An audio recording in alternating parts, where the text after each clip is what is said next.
Hi, this is Matt once again. Welcome back to another video, and this is a paid request for Ryan. Thank you so much for that.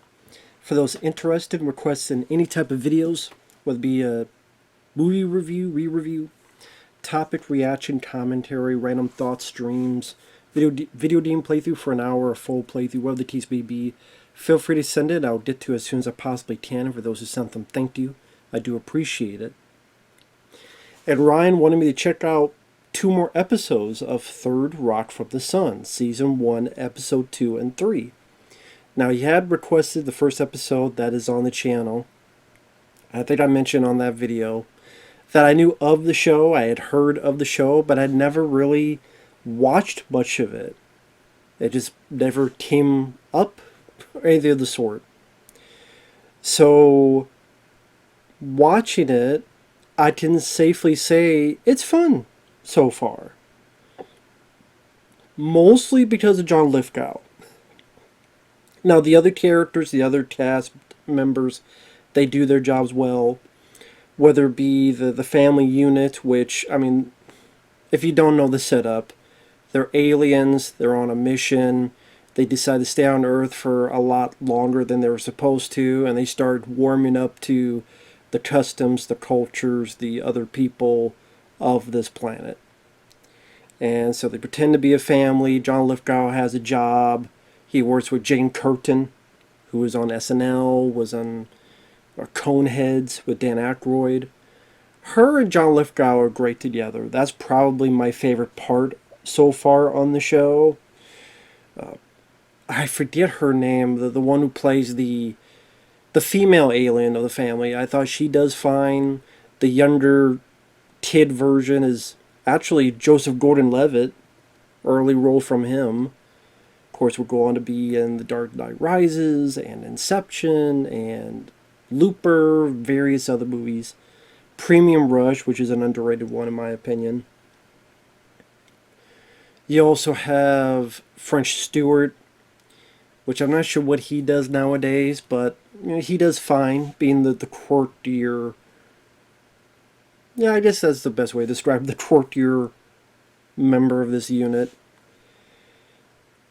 But yeah, John Lithgow, the way he just approaches the character with so much enthusiasm and so much energy. And I've always liked John Lithgow. Whether it be in Cliffhanger, whether it be in Harry and the Hendersons, whatever the case may be, I've always enjoyed him.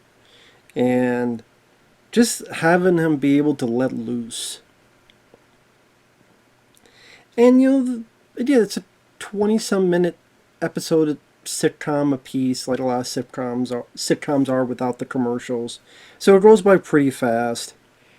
In episode 2, you have bits where the gist of that episode is them learning about the flu and being sick and being scared that they're going to die out, which of course they don't. Episode 3 is dealing with birthdays and age and how that all works and how people think of you because of a certain age.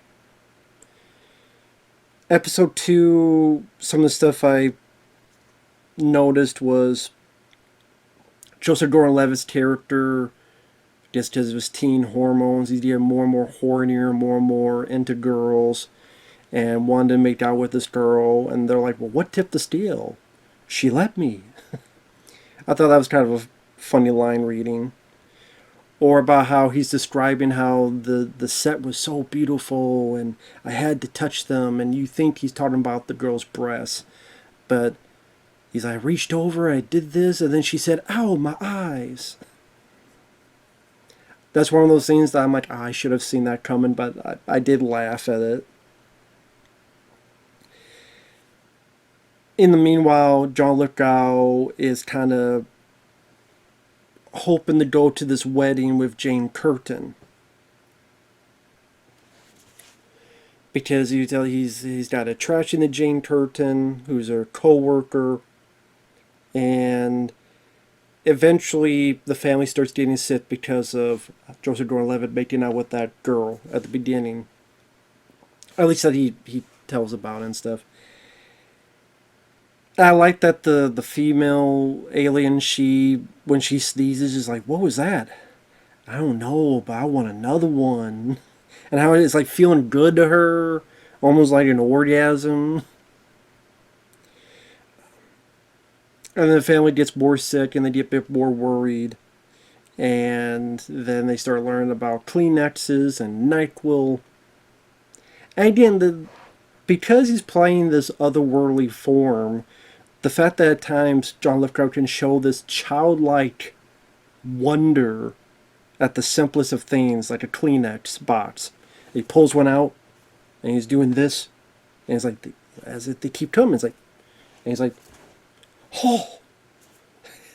I did a very funny physical comedy from John Lithgow.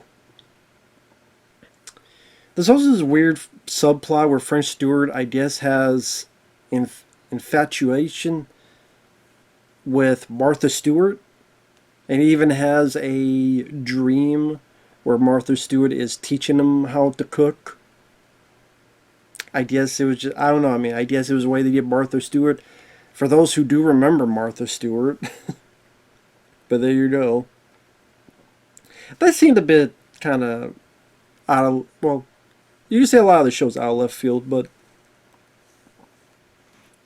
that made me go, huh? But, yeah, I mean, it was nothing egregious or anything. And then it ends with John Lithgow's at the wedding, but he doesn't want to cause a scene, so he keeps drinking NyQuil, and he gets drunk off of it. And while he's drunk, he admits his love to her, and then when he wakes up, he also says that he's an alien. He says all the truth, and of course, the only thing she believes is the love thing.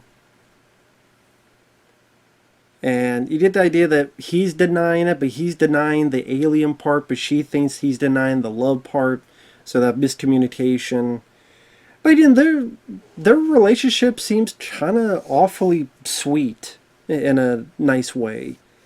And again, while the other characters do fine, John Lithgow, Jane Curtin, those two, that's definitely for me, the strongest point of the show so far. And then episode 3 is like, we need birthdays. You know, if we're going to live here and try to be in this society, we need birthdays. We need to know what our ages are, when our birthday is. And again, the interactions between Jane Curtin and John Lithgow are the big winners, where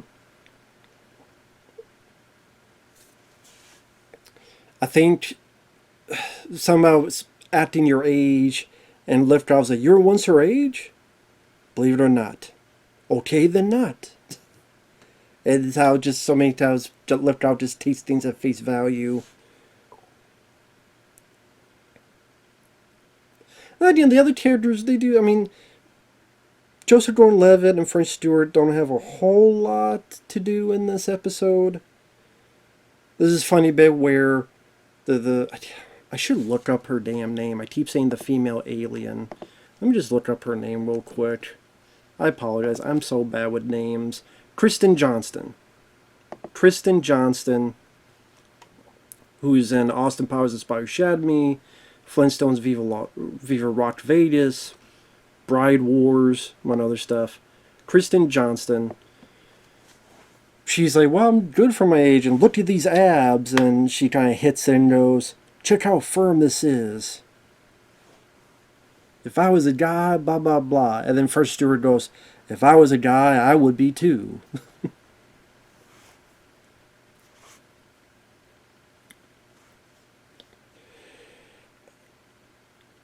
John Lithgow is a bit worried about how his age is showcased and how his age may be too old. So he tries to make himself younger. So he dyes his hair. Now, when he dyed his hair, I don't think he looked that bad.